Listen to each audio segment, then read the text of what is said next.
Hello friend, स्वागत है आप लोगों का मेरे इस नए वीडियो में। आज हम लोग बात करेंगे सर्वाइकल सर्कलाज के बारे में। सर्वाइकल सर्कलाज यानी बच्चेदानी के मुंह पे टाके लगना।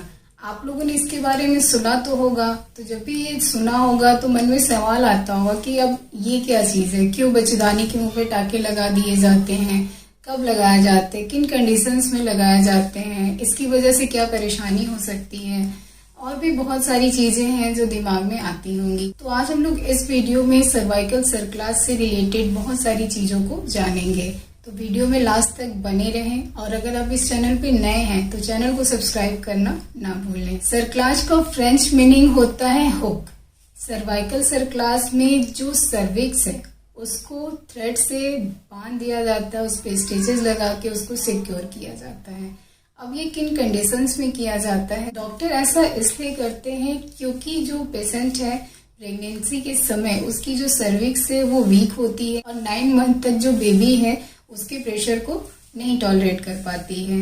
अब ये शार्ट सर्विक्स और सर्वाइकल इनकॉम्पिटेंस के बारे में मैंने अपने पिछले वीडियो में काफी डिटेल में डिस्कस किया है, तो आप लोग उस वीडियो को देखेंगे तो आपका ये जो टॉपिक है वो अच्छे से और ज्यादा क्लियर हो जाएगा। अब डॉक्टर बच्चेदानी के मुंह पे जो टाके हैं वो कब लगाते हैं? बच्चेदानी के मुंह पे टाके तब लगाए जाते हैं जब डॉक्टर को लगता है कि जो आपकी बच्चेदानी का मुंह है वो कमजोर हो रहा है, बेबी की जो डिलीवरी है वो समय से पहले होने वाली है, सर्विक्स की जो लेंथ है वो छोटी हो रही है, या फिर आपको पहले से कोई एबॉर्शन की हिस्ट्री रही है और पता है कि ये सर्वाइकल वीकनेस की वजह से हुआ है, या फिर पहले से प्रीमेच्योर डिलीवरी की हिस्ट्री रही है, या फिर यूट्रस में किसी तरह की कोई प्रॉब्लम रही है, जैसे कि यूनिकॉर्नेट यूट्रस, बाइकॉर्नेट यूट्रस, सेप्टेड यूट्रस।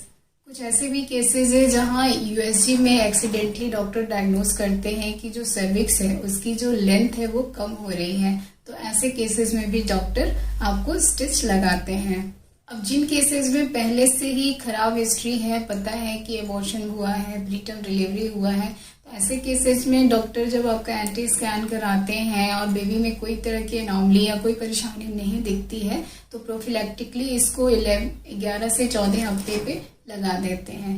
लेकिन जहाँ पे नहीं पता है कि ऐसी कोई प्रॉब्लम होने वाली है और अचानक से यूएसजी में डायग्नोस होता है कि नहीं, अब सर्विक्स की जो लेंथ है वो कम हो रही है या फिर फनलिंग हो रही है, तो ऐसे केसेस में डॉक्टर 20 to 24 वीक्स तक भी स्टिच लगाते हैं। मैक्सिमम केसेस में ये जो प्रोसेस है इसको वैजाइनली किया जाता है, लेकिन कुछ ऐसे भी केसेस हैं जहाँ पे सर्विक्स की लेंथ इतनी छोटी है कि वहाँ पे स्टिच भी नहीं लगाया जा सकता है। तो ऐसे केसेस में डॉक्टर प्रेगनेंसी से पहले लैप्रोस्कोपी से या फिर आपके एब्डोमेन को ओपन करके आपके जो सर्विक्स है उस पर स्टिचेस लगाते हैं। अब सवाल ये उठता है कि सर्वाइकल सर्कलाज जो है उसको कैसे किया जाता है, क्या इसमें पेन होता है, क्या एनेस्थेसिया दिया जाता है? तो डॉक्टर प्रेगनेंसी में जनरली एनेस्थेसिया नहीं देना चाहते हैं, लेकिन ये जो प्रोसीजर है थोड़ा पेनफुल होता है, तो आपको थोड़ा सा सिडेशन देके किया जाता है। तो जब भी आपको सर्कलाज के लिए बुलाया जाता है डॉक्टर आपको खाली पेट आने के लिए बोलते हैं। इस प्रोसीजर में आपको सिर्फ सर्विक्स में टाके लगते हैं और कहीं भी किसी तरह का कट नहीं लगता है, लेकिन अगर ऐसे केस हैं जहाँ पे आपको एब्डोमिनली सर्कलाज करना है तो आपके एब्डोमेन पे स्टिचेस लग सकते हैं। इस प्रोसीजर को करने में बहुत ज़्यादा समय नहीं लगता है, 5 से 10 मिनट में ये जो प्रोसेस है वो हो जाता है। लेकिन सर्कलाज करने के बाद डॉक्टर आपको 1 से 2 दिन तक एडमिट करके अपने अंडर में वॉच करते हैं कि किसी और तरह की कोई परेशानी तो नहीं हो रही है। ये जो सर्वाइकल सर्कलाज किया जाता है इसे कई मेथड से किया जाता है, जैसे मैकडोनल्ड्स मेथड है, सिरोडकर्स मेथड है, लेकिन जनरली हम लोग मैकडोनल्ड्स मेथड को यूज करते हैं। अब ये जो सर्वाइकल सर्कलाज करते हैं इसकी वजह से थोड़े बहुत कॉम्प्लिकेशंस भी होते हैं, जैसे कि आपको 1-2 दिन ब्लीडिंग हो सकती है, सर्वाइकल टीयर हो सकता है, सर्कलाज करते समय अगर मेम्ब्रेन बहुत चिपका हुआ होता है तो मेम्ब्रेन रप्चर हो सकता है, इन्फेक्शन हो सकता है, जो टाके हैं वो अपनी जगह से खिसक सकते हैं। सर्वाइकल सर्कलाज के बाद आपको क्या प्रिकॉशन रखना है? तो मैक्सिमम टाइम आपको रेस्ट करना है, कोई भी भारी काम नहीं करना है, फिजिकल रिलेशंस को आपको अवॉइड करना है। इसके साथ साथ आपको डॉक्टर ने जो भी मेडिसिन या फिर इंजेक्शन प्रोवाइड किए हैं उसको आपको रेगुलरली लेना है।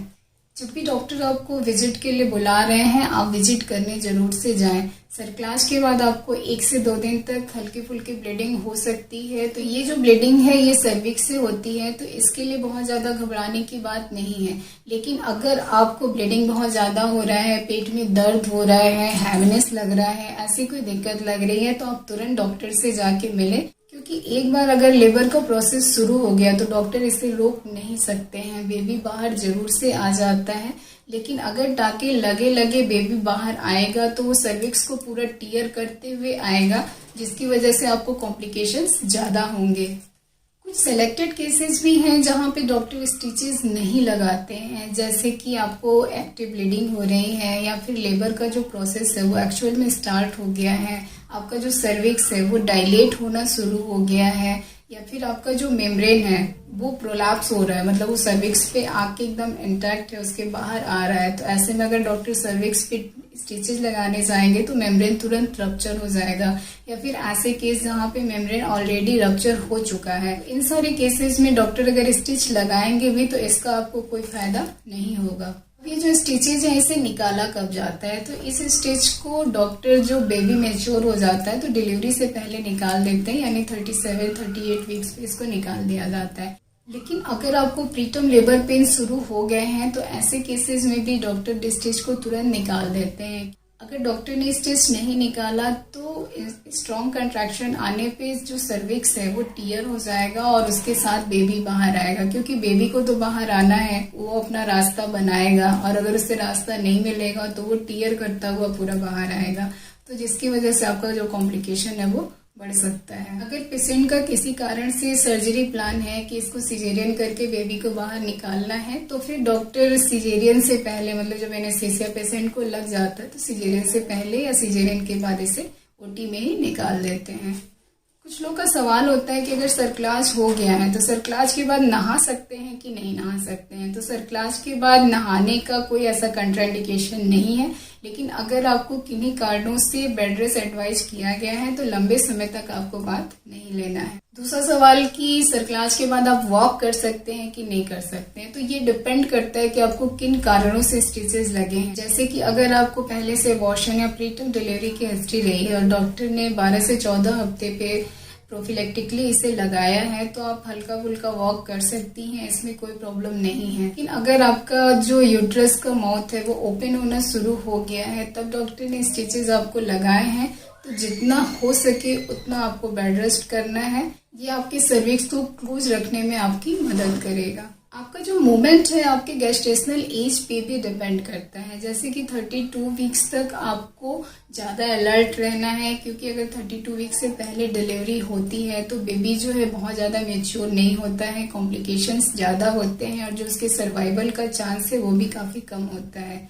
लेकिन 32 वीक्स के बाद अगर डिलीवरी होती है तो बेबी मेच्योरिटी की तरफ होता है और उसकी जो सर्वाइवल के चांसेस हैं वो ज़्यादा होते हैं। तो 32 वीक्स 34 वीक्स के बाद आप अपने मूवमेंट को थोड़ा बहुत बढ़ा सकते हैं। तो उम्मीद है कि सर्वाइकल सर्कलाज से रिलेटेड आपके जो भी क्वेरीज होंगे सॉल्व हो गए होंगे। अगर वीडियो पसंद है तो इसे लाइक करें, चैनल सब्सक्राइब करें और बेल आइकन दबाना ना भूलें। Thank you.